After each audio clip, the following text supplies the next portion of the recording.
let's continue then the seminar. There's some echo here, but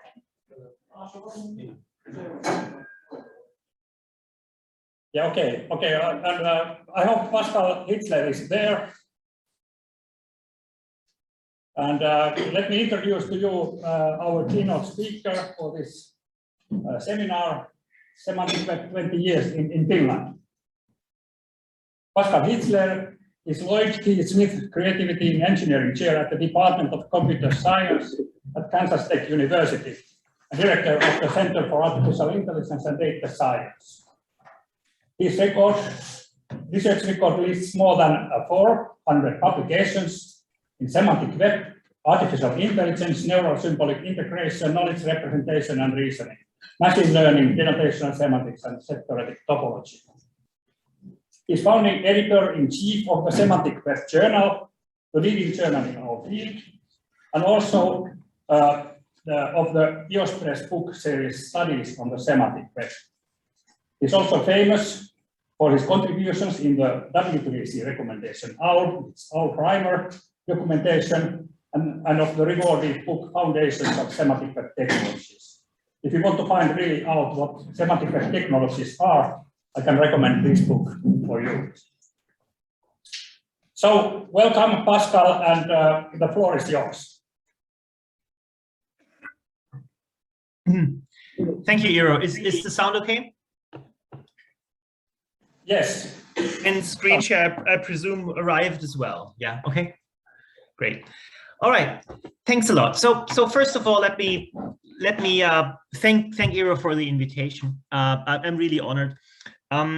It is. I mean, I realized that he's actually my senior in the field. I mean, he was in it before I was there, and of course, as you all know, Eero has done a lot on semantic web and historic data, and yet he asked me to give a presentation of the history of the semantic web, and that kind of, I feel particularly honored about that. So thank you very much for doing that. I will talk to you about, well, a 20-year retrospective, if you want, and I think it's enlightening also for the path forward. So primarily, what I'm going to talk about is based on a article in Communications of the ACM, which came out. I need to make some rearrangements here with my screen set up, because that's not quite working. Sorry for that. That works. Okay. Which came out this year in Communications of the ACM, which essentially, well, talks in a similar tone about it. All right. So as you know, and some of you are, as mentioned, kind of much more used to working with historic data and in historic contexts. When you look back, kind of framing history and designating epochs or whatever is always very subjective. So, and I'm completely aware of that, but I still think it helps structure kind of thinking about the past and about the kind of general trends that were there. And this is what I'm also trying to do here. And if I think about the last 20 years, then I would put it into three different periods, so to say, with different emphasis. And in a sense, you can understand them as a thesis, antithesis, synthesis movement, as you so often have. And the first phase of that would be around ontologies as the key theme, until 2006 or 2008. Of course, the dates are also very arbitrary in a sense. In particular, since one observation is that if something happens in the core community developing technology, then it always takes a while, sometimes a few years, before kind of new trends or insights actually arrive in application corners. So, but still, kind of ontologies being the first phase. The second one around linked data, and the third one I would call knowledge graphs and wiki data, and we're still there. I called it only knowledge graphs in the article, but I think putting wiki data there is much clearer now, in particular in developments the last year or so. So what's the thesis about ontology? So we're going back to the beginnings 20 years ago. And Well, as it so often is with these, there's a hype. In computer science, we live from hypes. Things are kind of getting played up and everybody does them and everybody thinks it's going to save the world. Well, in this case, it was about ontologies. And to be a little bit provocative, the unspoken thesis was ontologies will enable artificial general intelligence. Now, nobody put it that way, right? Some people would object, but I'll make my case on the next slide. So I'll go there to more discussion. And then, of course, towards the end, there came a crash, and I'll talk about more about that. And the crash then brought to life the antithesis. And the crash is essentially, they didn't even come close. So it's the usual disillusionment. It's the usual movement we have in computer science. The hype goes up, and then people notice, well, it doesn't quite work as people, well, played it up. I'm not saying as people believe, because I don't think people believe in the hypes they create. They just create it because it's good for the field. So the crash also had to do with the fact that ontologies, which were made for being reused, didn't really get reused that much. And that was a major disappointment. All right, so there was this famous article, and there is this famous article from 2001 by Tim Berners-Lee, James Hendler, Aura Lassila in Scientific American, so a kind of more popular public-facing outlet. And it was termed the Semantic Web, and many people take this as the kind of birth point of the field. Now, of course, we know that there is never a birth point, right? There's always previous history. And I've listed some of the things at the bottom, right, which are still around. Early ontologies, SNOMED, which is now an ontology for medical data management, actually traces back to the 60s, if you want. Although probably back then kind of the thought wasn't really about ontologies, but more kind of how do I structure my database? The term ontology, there is a definition for the term of ontology, which I'll come back in a minute, is actually mostly referred to a 1993 paper, right? So that was 8 years before the Scientific American article. The first draft of RDF, which you know is really important in the Semantic Web field, was 97, Gene Ontology 98. And then probably with the DARPA DAML program and the EU Onto Knowledge project, which both started in 2000, we're coming to kind of what would be much more in line with what we then thought of the beginning of the semantic web research, the semantic web world. All right, but let's go back to this 2001 article. What the authors described there in a nutshell is they talk about agents, software agents, which seamlessly and ad hoc interact with structured semantic data on the web, solving all kinds of tasks, synchronizing, you know, contacting this, contacting that, getting information from there, merging it information from there, and so on.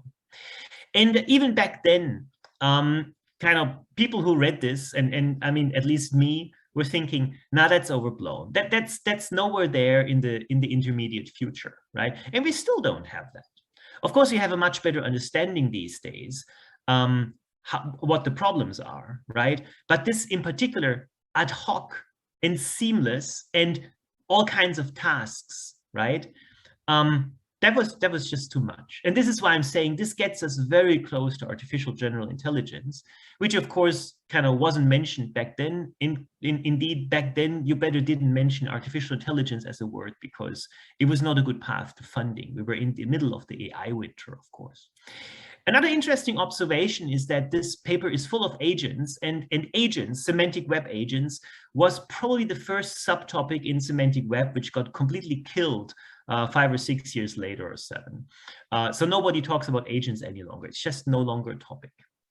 All right, so this was the start, and this created the hype, this very visible article. Of course, Tim Berners-Lee, inventor of the World Wide Web, right, at the front of that. I'm not saying that was bad, right? This is just how things work in computer science.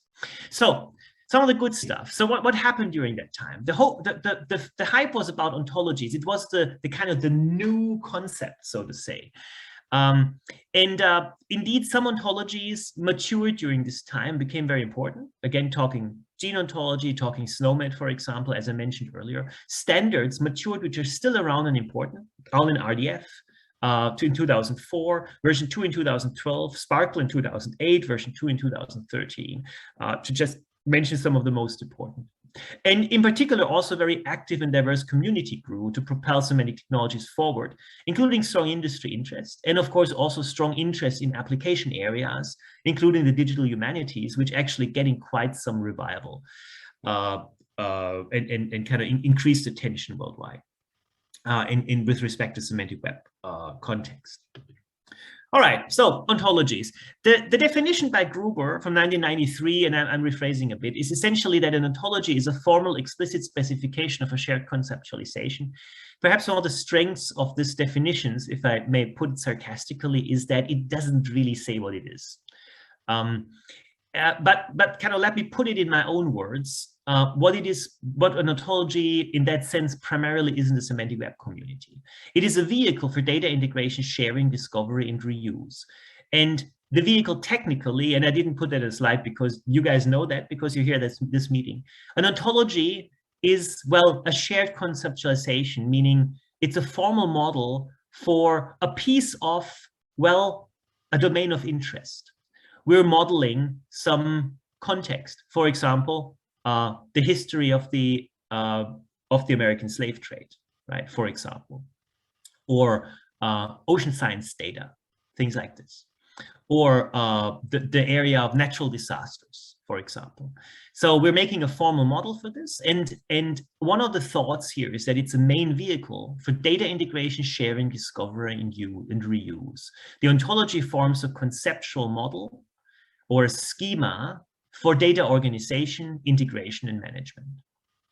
All right, now one of the key ideas back then around ontologies was that ontologies should be highly reusable, easily connectable, mappable to each other. So you don't just make your own ontology like you make your own database schema, but you actually make an ontology to capture a theme, like as mentioned, the history of the slave trade. And then that will work for everybody else working on a similar or adjacent topic. And this is just that which didn't work out. Also, the easily mappable and connectable between different ontologies didn't really work out. What turned out, in fact, after a few years already, was that, well, ontologies were hard to understand other than by those people who actually made them. They were hard to maintain, they were hard to reuse, they were expensive to produce, and they were often very doubtable quality, with a key question being, what actually does quality mean in this context? But I think one of the problems back then was ontology development was very often very ad hoc. We just didn't have a clue how to do it. And then we let PhD students, led by people who didn't have a clue how to do it because it was all very new, to just make an ontology. And you get all kinds of things. Of course, there are notable exceptions. And some of the ontologies are still around. Some of them are still important. Some of them are even nice, right? But a lot of them look like, well, this. These are two ontologies which are used in a benchmarking context in ontology mapping. They're from the so-called conference benchmark of the OAEI. And what I'm showing you here at the bottom, well, it's two, one on the left, one on the right, is just a piece of the taxonomy, the class hierarchy. And I'm not going to talk about those in detail, but the longer you look at it, the more confusing they are. That's at least the feeling I have there. Let me put another one up here. That's the third one, which I find also confusing. Just even the class names they give. Your applicant for conference fee who paid a conference fee, and then a subclass who paid conference fee early, and so on. And if you do a little bit of ontology modeling, then you may already say, well, that's just not how you do it. Yeah. And yes, I completely agree. Right? Author of contribution, co-author of contribution, first author of contribution. Also, this kind of modeling authors and co-authors and first authors just strikes you as odd. Well, that doesn't mean the ontology didn't serve its purpose, right? By the way, this is only looking at the class hierarchy. I'm sure the ontology served its purpose, right? It's just that this type of ontology and reusing it, yes, indeed, it's much easier for me to make my own ontology rather than trying to understand this, work with this, reuse it. So what is it that actually makes ontologies easier to use? Well, I wish we would. I have some hypotheses, but I'm not going to talk about that today too much. All right, so what were the problems? Some of the problems were that ontologies were essentially designed for a single use case. That was even a mantra during quite a lot of time in semantic web. if you make an ontology, have a very, very concrete use case. And I'm not arguing against that. It's just a little bit sad, right? Because we completely lose the reuse aspect. The granularity of representation is highly varying, and that's just natural because some people with their use case focus on certain aspects and others focus on other aspects. And of course, the aspects you focus on, you'll have a much more fine-grained model than on others. Ontologies were large and monolithic. It was hard to assess what a change will entail. They were also very difficult to understand the way they were usually documented.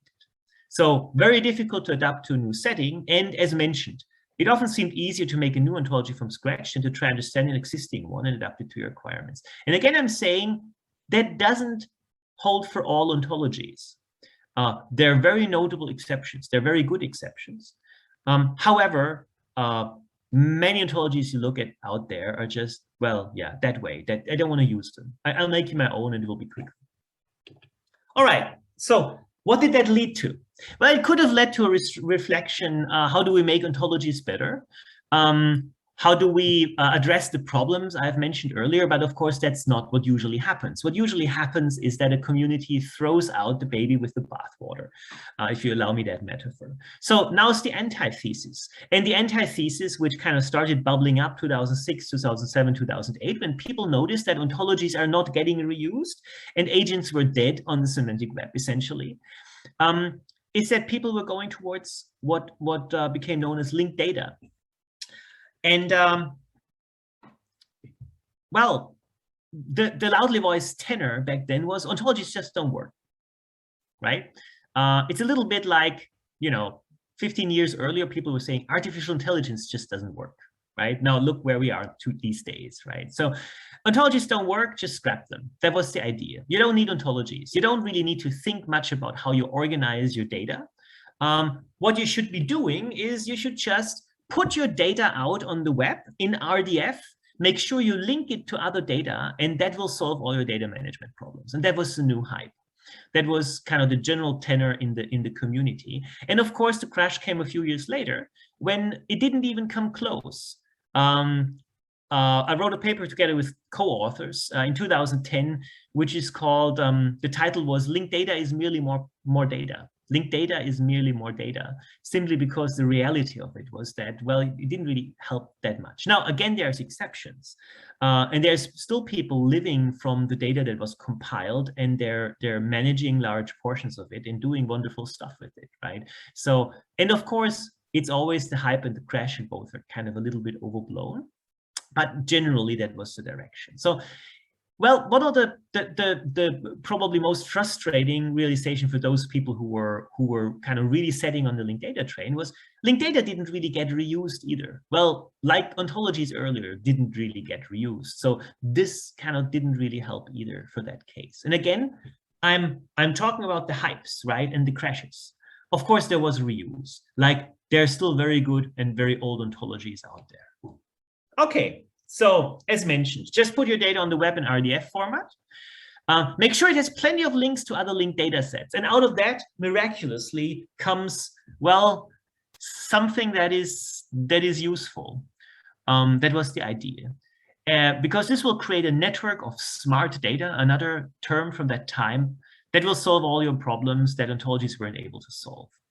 There was very little concern regarding organization or structure of the graphs, which could have been, in fact, informed by ontologies. So this is what happened. And of course, the trend was big. This is a graph which shows the number of data sets in the interconnected linked data cloud. So you see there was a little bit of an exponential growth in the beginning. It was trailing off towards the end, but there's other things coming there, of course. It's just not this particular perspective on it. And this is just the data sets. You're probably also familiar with these linked data cloud diagrams, which during a time you found in every single presentation on semantic web topics. 2007, 2010, 2020, the bigger they get, the less they say. The colors essentially say which kind of topics, general topics are addressed by these. So for example, government or geography or life sciences, etc. Much more interesting, perhaps, is a count In Amsterdam, a group, the linked open data laundromat, they made a count in 2015, just crawled the web, looked what could they found in RDF, and found about 37 billion triples from over 650,000 data documents. So yeah, that's quite a trend. There was quite something happening back then. And well, it's still, and some of it is still useful. I particularly like this graphic. I show that a lot. That's from my colleague Christoph Janowitz in Santa Barbara. And it's actually from 2012. So also already quite dated, almost 10 years old. And what he did back then was he crawled the web looking for linked data, for RDF data, right, to put it that way. And then he was essentially only interested in RDF data pieces that had geo-coordinates. And he was throwing away everything else. And then for every geo-coordinate he found, he put a dot on an empty screen. So there is no underlying map here, right? This is just what came into existence by taking only the geotagged linked data. And for me, this is just a visualization of the sheer amount of data that is out there. There's also some interesting stuff, of course, like the cross here is just some people putting in the same value or a value, and the negative value is X and Y coordinates. If you look at the location of Neil Armstrong's moon landing, then you'll find it in the Somalian desert, because nobody indicated that it's Earth, it's geo coordinates, right? That is lunar coordinates. You know, without saying what their coordinate system is, you know, you just put it somewhere and it happens to be in the Somalian desert, and other things, you know, which could have solved with some more schema. Anyway, so visualization of the data that was out there and is still out there. That was 2012, and of course it's growing since then, although the term linked data appears very rarely. So what were some of the problems back then with linked data? And I like to use this graph, which I've been using for 10 years to illustrate that. This graph essentially says that Nancy Pelosi voted for Obamacare. And I apologize for the American politics here. So, you know, big healthcare reform at around 2010 by Barack Obama, which is why it's called Obamacare. Officially, it's the Affordable Healthcare Act for America Act. And this is the representation as an RDF graph of this piece of information.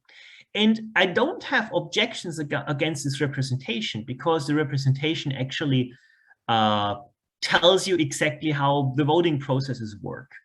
And it really reflects that in detail, right? But if you look at that, in particular without schema information, you just get the graph. And now you don't just get that, but you get whatever, hundreds of thousands of triples which look like this, then you can't really use this because you don't understand it, you don't get it, right? So here's another problem with linked data. And the problem is, in particular, if you do not think about schema beforehand. I'm sure they thought about schema beforehand, right? Here in this case, because you always, in a sense, think about schema beforehand. It was just a time when nobody documented the schema. You just put out the RDF triples, and the idea was that's it, and that will be useful. Here's another example, and I'm going to come back to this example. You see the name Eero Hirvonen here, of course. This is actually a piece of the RDF output of Eero's Wikidata page, and I'll talk more about that in a bit. And again, you see the problem here, right? You look at that, and what on earth is this, right? This is RDF triples, in fact, in turtle format. But you can make sense of it, yeah? Of course, if you have the full RDF export and puzzle things together, it makes sense. If you take the Wikidata interface, which renders it nicely to you, then it's easy to understand what's going on. But just throwing out the linked data, well, you know, it's very, very difficult to use this stuff. So that's not the way to do it. So in the early 2010s, it dawned on the community that this is not going to work as done, namely by just putting out RDF and linking it to each other. So, and then the question was, what was next?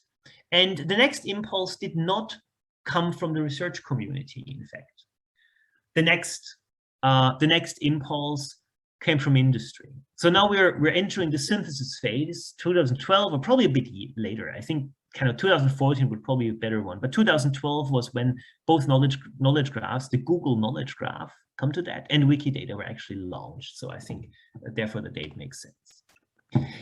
Before I talk about that, let me look where we are today. And you know, Gartner hype cycles, take them with a grain of salt. In particular, their predictive capability, I think. But I've been kind of watching them for about 20 years now. And I think what they do very well is they give you a snapshot of the sentiment towards a piece of development that you currently find, whatever, around the world in circles who kind of more or less know a little bit about it. And this summer, in the July 2021 hype cycle, you actually find knowledge graphs, right? They're here. They're almost at the top of the hype. And the interesting thing here is that the whole semantic web stuff was already at the top of the hype, right? 15 years ago. So what is different now, right? Is it really different? Or is it just that in computer science, we're going in circles? And yes, I think we're going in circles. Although, you know, computers get bigger and each time we go through the circle, we have more insight. So we actually improve, right? But we're going in circles.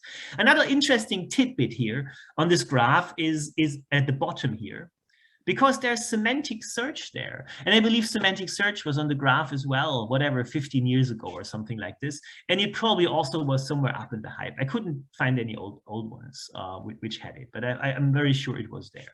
And semantic search now is approaching the plateau of productivity, as they call it here, right? Now, please keep in mind, what this does, it talks about the hype, and then afterwards there's the crash after the hype, and then some time later, you know, sometimes they reach productivity. That doesn't mean that something is bad, right? It's just a sentiment towards it. All right, so Google Knowledge Graph was launched in 2012, and the hype was created, I believe, simply by the fact that Google was doing it. Let me tell you an anecdote. I think I have time for an anecdote. I remember it was in, oh no, I don't. Was it 2001 or 2003? I don't recall. But around that time, ICHCAI, big AI conference, was in Acapulco in Mexico. That I remember. And there was a keynote talk by a representative from Google. And of course, it was the time, you know, when there was the semantic web hype. And web, right? Semantic web. And the Google representative talked about stuff, in particular, Google search, for an hour. And then the first question from the audience was, so you didn't mention semantic web even once in your talk. Why is that? And then there was a one-sentence reply, and the one-sentence reply was, because I don't think it will ever work, right? So, I mean, we've come a long way. But of course, kind of, they play that game very well, and that's fine. So I'm happy that they were probably working on this stuff for a long time. Not that you find easy public acknowledgements that ideas come from the semantic web community, but of course they do. So anyway, Google launched the knowledge graph in 2012. Google is doing it, and then everybody else wanted to do it as well, of course. And this is what was happening. So the Google Knowledge Graph, let me just illustrate that. You're probably familiar with this, and let me do this as a live demo. So if here you put in Finland in the Google search, then what you get is on the right, you get an info box, as they call it. You get the usual search results on the left, and the right is an info box. The info box is a glimpse into the Google Knowledge Graph. This is probably a node in the knowledge graph. Now, they're not telling us what the schema is. I know the schema is much more complicated than they're showing, because of course they're showing the piece, which is a nice view for the general user. You don't have access to the real graph underlying it. But you can think of this as a simplified version of the graph. So Finland, right, this would be a node. And then down here in boldface, you actually have edges, labeled edges, like, for example, the capital of Finland is Helsinki. You click on that and you're navigating the graph, and now you're at a node which stands for Helsinki, and you get the info box on the right again if it loads. And it's not loading right now. Well, when I tried this out last time, it did. So that's why I never rely only on live demos. Last time I did it, I got this info box, right? Helsinki, capital Finland, and so on. And then, for example, down here, you can click on neighborhood, move to the next node, which may be Kampi. No idea how to pronounce it. I hope it wasn't too bad. So you can navigate the graph here. And this is essentially what was kind of made public and launched in 2012. You can now kind of reconstruct a schema if you want.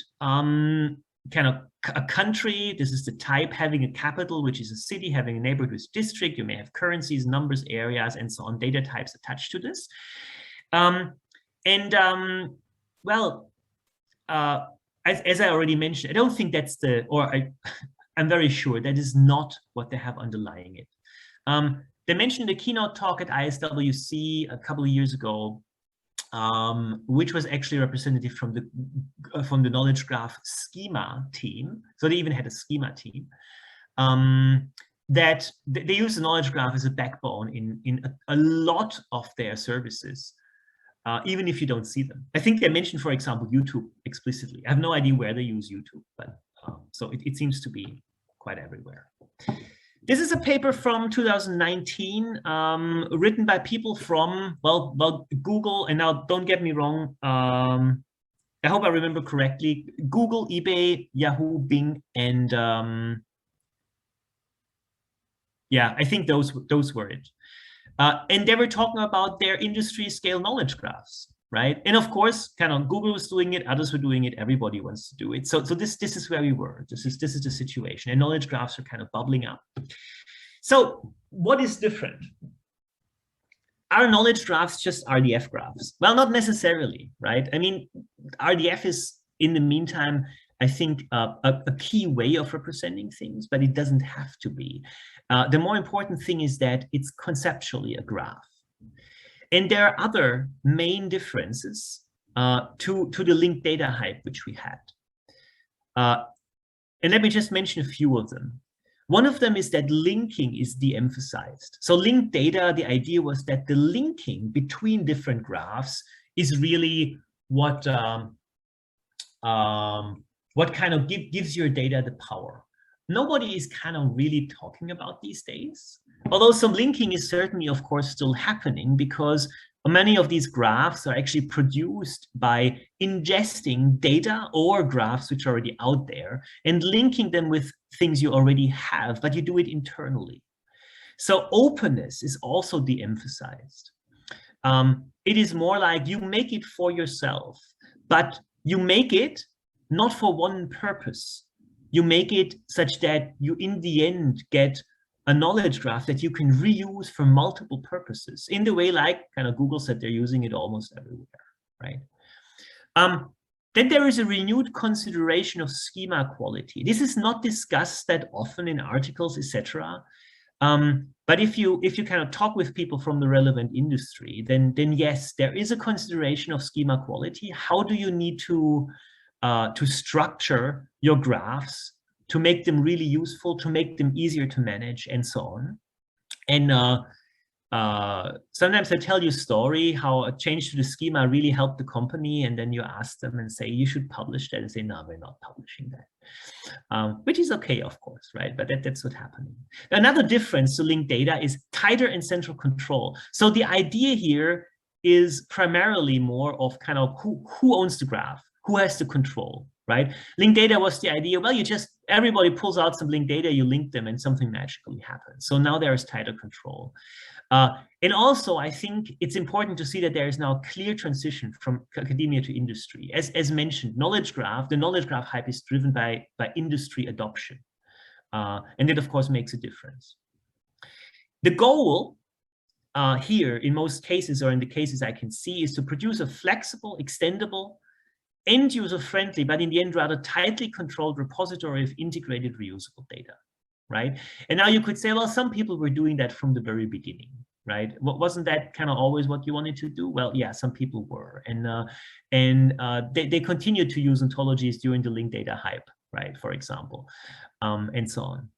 And now I could probably also link to a ton of Aaron's work, but I'm not going to do that because he's in the room and I would embarrass myself by trying to talk about it. But you also had a full day of program of Semantic Web work. I'm pretty sure you can locate yourselves in this context. So I said knowledge graphs and Wikidata. Well, the hype really started out of Google Knowledge Graphs Wikidata is an effort which was launched in the same year. And while it wasn't as visible in the beginning, I think it's becoming more and more visible. It started at Wikimedia Deutschland, so Germany, and it actually had external funding from Google, Yandex, and the Allen Institute for AI. Also, one of the people who drove this development, Danny Frandicic, whom some of you may know, after kind of stamping up Wikidata, he actually went to the Google Knowledge Graph Schema team. He's now back at Wikimedia doing wiki functions. What is Wikidata? Wikidata is a crowdsourced knowledge graph. So like Wikipedia is a crowdsourced encyclopedia, but now we have a crowdsourced knowledge graph. So you want structured data, but you want to do it crowdsourced, and you want to do it crowdsourced without it becoming a chaos like the linked data cloud. Where things seem to be linked, or they are linked, right? Seem to be connected, but you can't really easily make use of that. And underlying Wikidata is the Wikibase software. So that's just what the system is called, and also the MediaWiki interface, which you know already from Wikipedia. Of course, it's here adapted for the purpose. And now, I said more tightly controlled, right? Of course, like Wikipedia, Wikidata, there is also a crowdsourced control going on, although it's not as fine-grained and, should I also say, not as annoying yet as it is in Wikipedia, with kind of these hundreds of rules that have how to kind of behave there. But there's also more, because the Wikibase, the Wikidata platform, constrains graph shapes, in particular with respect to context, information, references, data type rules. And I think this constraining, together with the kind of general use case you have, namely that this is a public-facing repository of information, rather than trying to get your sensor measurements data, you know, into a knowledge graph. So it's more about the type of stuff and information that is also in Wikipedia, makes this much easier. So what do I mean with constrained graph shapes? And let me try to do this live again here. So this is Wikidata. And I search for arrow again here. And what you get is, well, you don't get the graph. In a sense, you get a nice interface here. And let me just scroll down a little bit what happens here. They have internal identifiers. If you look at the RDF and you recall kind of what I showed you earlier, you had all these Q's and P's with these big numbers, which is this is what they use internally. And the name here is a label. But of course, in the interface, they display the labels, right? So there's the RDF graph in the background, but then there is a smart interface which fits exactly the RDF graph they're producing. In addition, the same interface is used to produce the data, meaning the user, both the user who enters data and the user who consumes data, I also go through an API, but now here the kind of human-facing interface. They are not confronted with the intricacies of how the graph is structured. They see essentially a simplified version. And let me just go down to something here, because I said the way they're talking about context. I wanted to go to this here. So there's a doctoral student listed. I'm sure it's not all of them, but it's one of them, Osmas Suominen. And the start and end time here would be context information. And the reference here would be a specific type of context information, namely a reference where the information was taken from by whatever the person or the program or the bot filling this in. And of course, now you think of what is happening in the RDF in the background. And of course, the RDF is doing a reification here. Because it has to add the context information, etc. And the point is that what they thought up here is a kind of a standard naming scheme, a schema, so to say, for the reification, which actually is rather nicely thought out. I believe they very nicely work with namespaces, etc. To which they can map, so you can get the RDF out of this with all the reifications in place, and it's kind of this little piece here is you know, already dozens of triples in this case, and all the labels and so on. But then you have the interface with which you can both edit and retrieve. So more tightly controlled, kind of some schema aspects predefined, some kind of crowdsource for the crowdsourced consensus. And this is very neat. There's a lot of work now going on. We just had ISWC ending, Key Semantic Web Conference, and you see a lot of papers on Wikidata coming up. And of course, knowledge graphs is the term, and the term linked data is almost gone these days. All right, so well, I did that live. I wanted to mention a little bit of work we did I say in collaboration with Michigan State University. It's not quite true. It's a Michigan State University project, and we had a small piece because we helped them with the ontology schema development. I mentioned it earlier already. It's on data on the history of the slave trade, in particular with focus on the American slave trade. And essentially, it's a hub for data coming from all kinds of different projects and data sources. And what we did there was we started by developing an ontology according to our own principles, about which I'm not going to talk about because I want to give an historic overview here. So we did some ontology design. We liked the ontology. It was published in Journal of Web Semantics last year.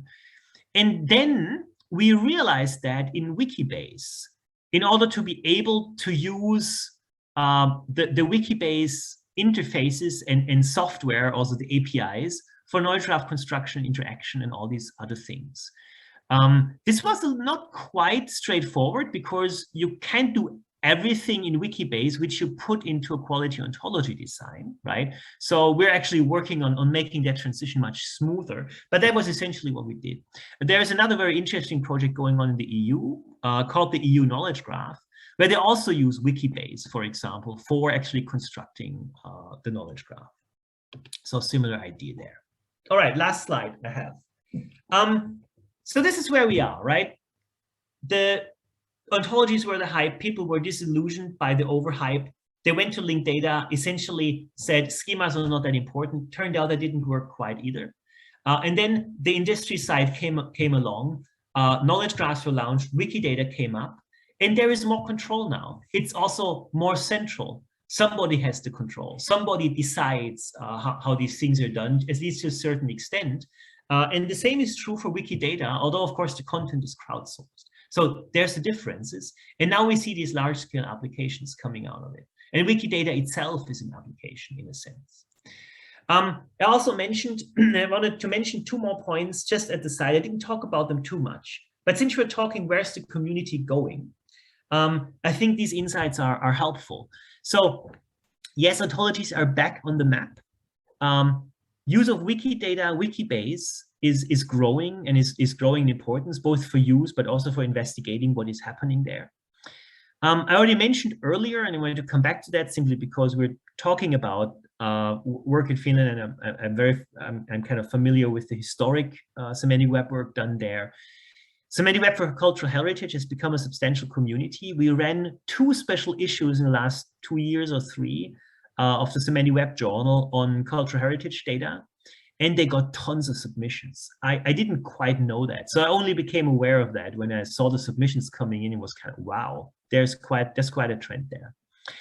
And I want to mention another piece, which kind of, in my opinion, links semantic web work most directly and closely to the current hype in artificial intelligence. And again, it's a hype, right? We do not know when the crash will come around deep learning. It will come at some stage because people are afraid that kind of deep learning will lead directly to artificial general intelligence, and that's not going to happen. It is in the end just curve fitting on high-dimensional Euclidean spaces.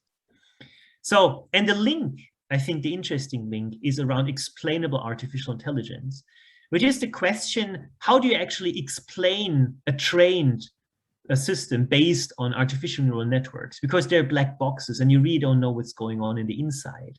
And of course, there's quite some work starting in this direction. Is you may want to explain it by the means of background knowledge. Now, where can you get the background knowledge from? You can get it from knowledge graphs because they're already out there. You just need to kind of make it work. All right, that was the last thing I wanted to mention. Again, I thank you very much for having me for this talk. And I'm very happy to answer questions now or by email. Thank you very much.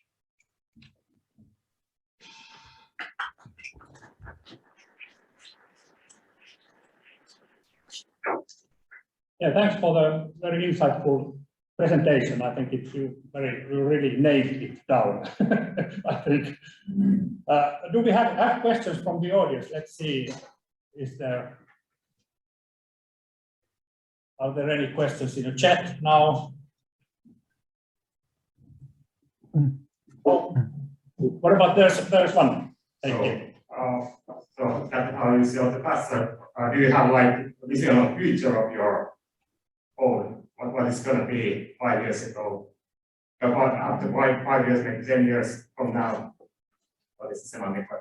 Where will it go?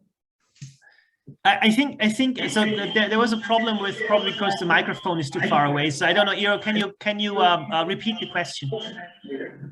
Yes, sir. So how you see the future of semantic web? So what's going to be in 20 years? Yeah. Oh, yeah. 10 or 20 years. That is of course always tricky, right? It's not going to go away. I'm getting an echo right now, so in case. So it's not going to go away, of course, right? We have seriously seen a little bit of a shrink in the community in the last 2-3 years, but I think that's probably not unnatural with everything going towards.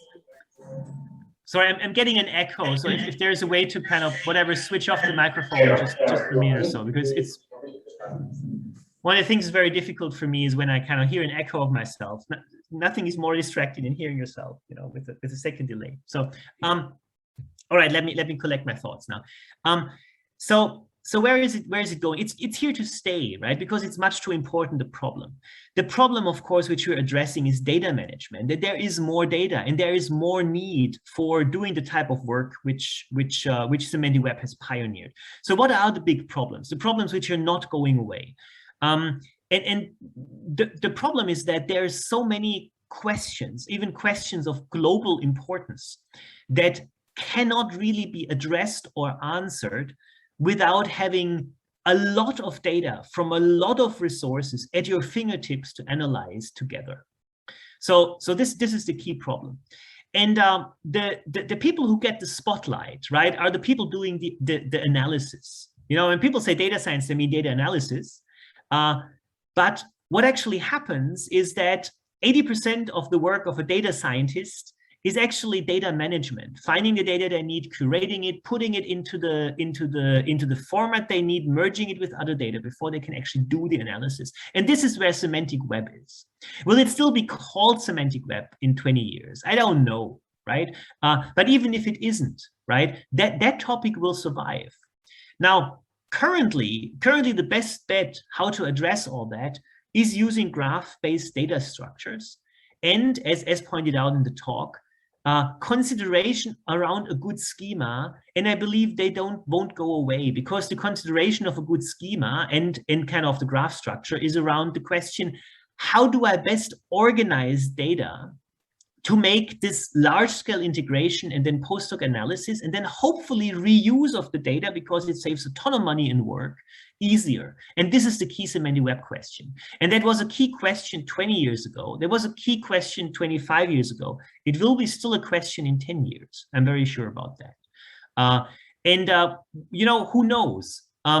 People may notice that once kind of deep learning hits its wall, and it will sooner or later, because kind of, you know, they run at the limit of what they can do with single data sets or what they can do by pure learning, and then notice they need to get more knowledge into the picture, meaning more structured data that is already available, which currently would be knowledge bases. We may even see, you know, trends coming up again there. So the problem is not going to go away. The question is probably how will it transform, but we really do not know. Currently, the type of data organization we're using is the best we have. Now, my own work, which I didn't really talk about in this talk, this call, is focused on the assumption or the hypothesis that we need to very strongly work towards modularization in this type of data, and towards kind of speaking more to the human who is always in the loop in terms of how we document and discuss, in particular using diagrams. So, you know, that is a little bit of a shift because modularization wasn't really a topic earlier. But kind of what will drive in 10 years from now, right? I do not know. Finding more flexible representations of knowledge for whatever intelligent purposes is a very old theme in artificial intelligence. And they came from, well, just using logic to using logic programming or general rule-based system, to trying to capture common sense reasoning with non-monotonic logics, right? Before the AI winter came. And then back came knowledge graphs. And we're still fighting with very similar problems. Namely, how do we best represent information and knowledge to make it useful, right? The problem is not going to go away anytime soon. The labels may change, right? The labels will change, they always do. Other questions here. What the Keynote, what's the blue ocean for knowledge graphs? So I guess the question here, the blue oceans is probably a metaphor I'm not familiar with. I guess it means kind of what is the stuff you should be doing with knowledge graphs, right? And if that's the question, is what's the big thing?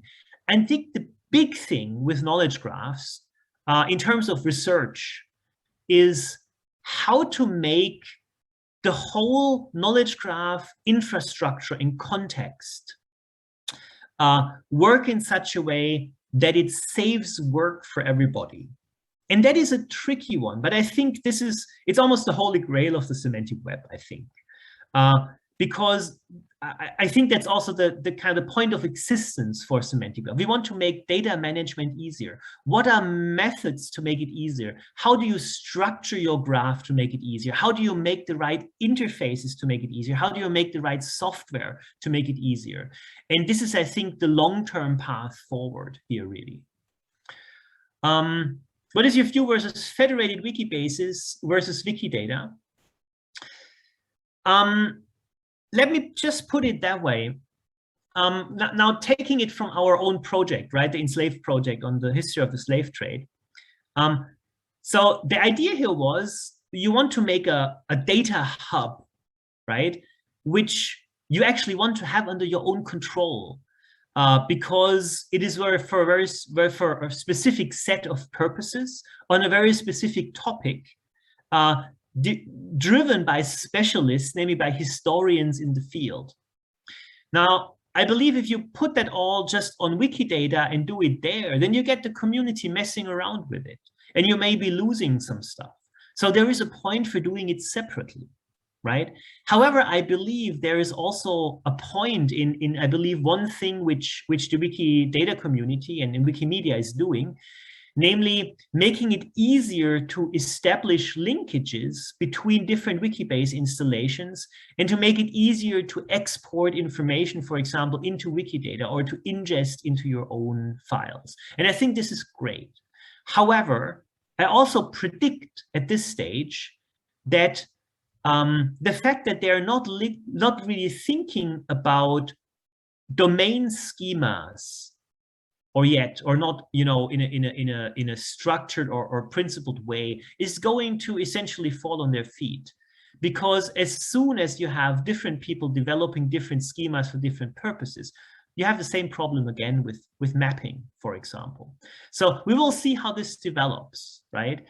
In the end, discussions around, you know, how to deal with not universal schemas, we will never have that, but making schemas that are more easily reused for more than one purpose, for adjacent purposes, or can easily align to each other, that's still a big question. And again, kind of one of my answers would be modularity should really help, but that's still a hypothesis at this stage.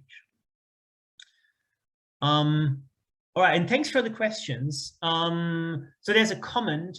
Reflecting Keynote back to the other presentations you have heard today, it seems that Finland took quite a different approach compared to the rest of the world by implementing and improving upon ontology as the key component, sort of drifting apart from the global trends somewhere in the later parts of the first decade of the new millennium, but now we seem to be converging back into where the rest of the world are. Interesting observation. Thanks a lot. Or maybe the rest of the world is converging to where we are. Yeah, perhaps that as well. Thank you for the interesting talk. Yeah. So really, that's what I was saying, right? Kind of, I think there were trends. But there were always people who were looking at both things, right? And probably, and that may be the Finnish influence here, I don't know, but looking at the schema from a principled perspective without overdoing it, because there were also kind of groups which overdid that and I think became much too philosophical in their approaches. But looking at quality schemas and driving data integration management from that perspective, right? In particular in some application communities, that didn't really go away, right? It just wasn't as visible or as hypey or as buzzwordy for some time. So yeah, thanks, very interesting. Do you have any special query language to query knowledge graphs? So from my perspective, knowledge graphs are just RDF, right? And I know there's some people who use just whatever other graph databases of property graphs or whatever. I'm not entirely sure why you need actually any other standards other than it maybe people who are not as familiar with RDF and develop those. I don't know.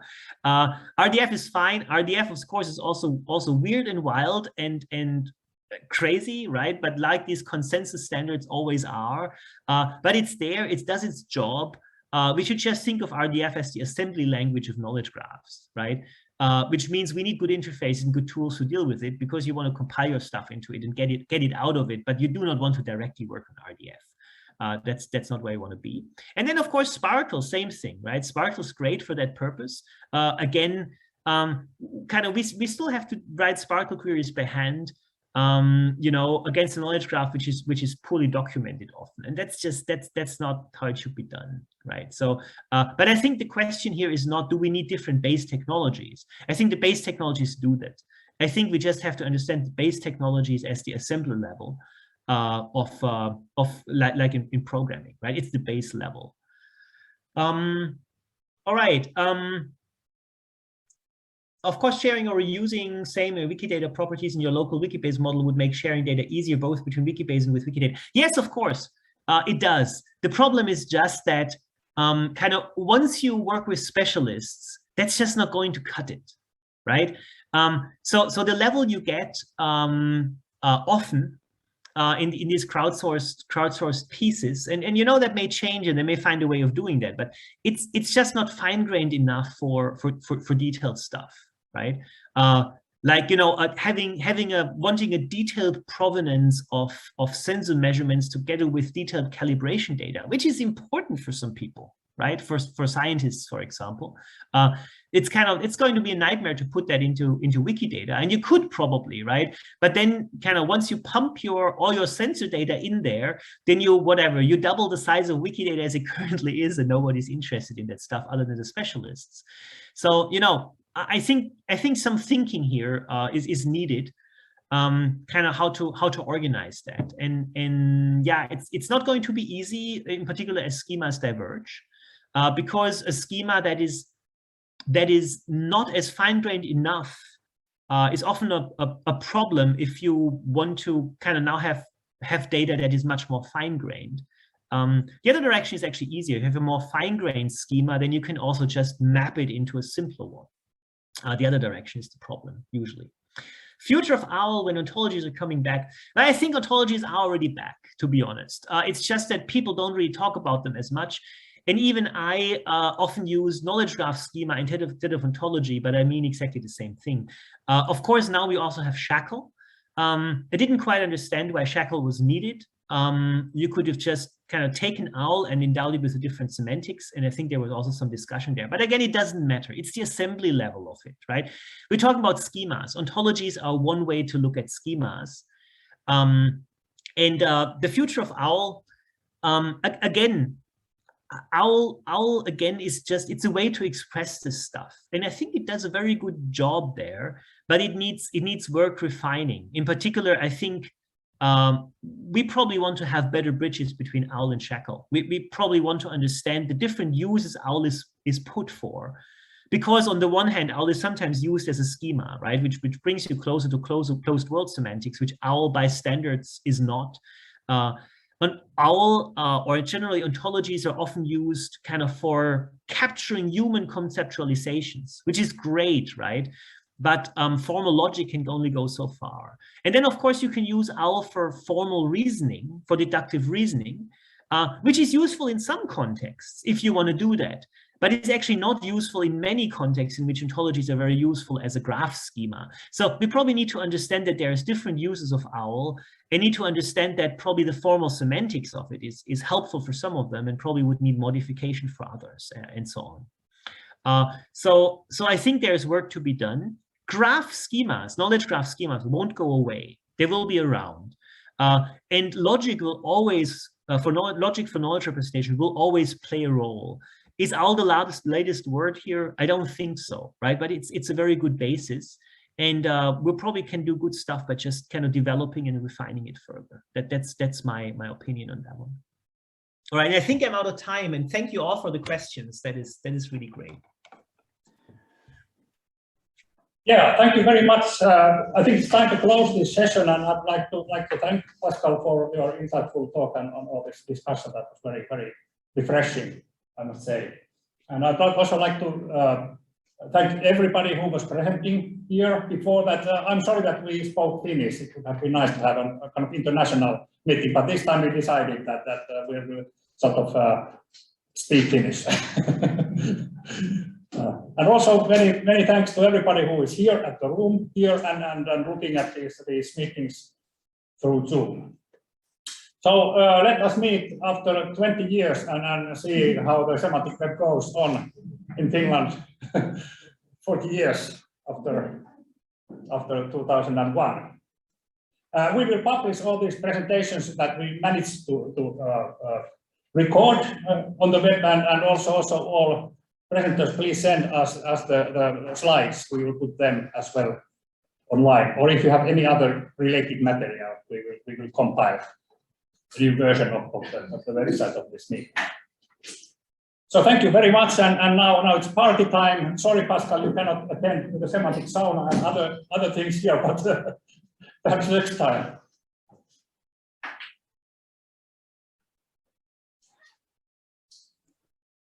Thanks a lot. Sad to miss the sauna. There's not much sauna here in the US. So thank you very much, and see you soon. Bye-bye. Yeah, thank you. Goodbye.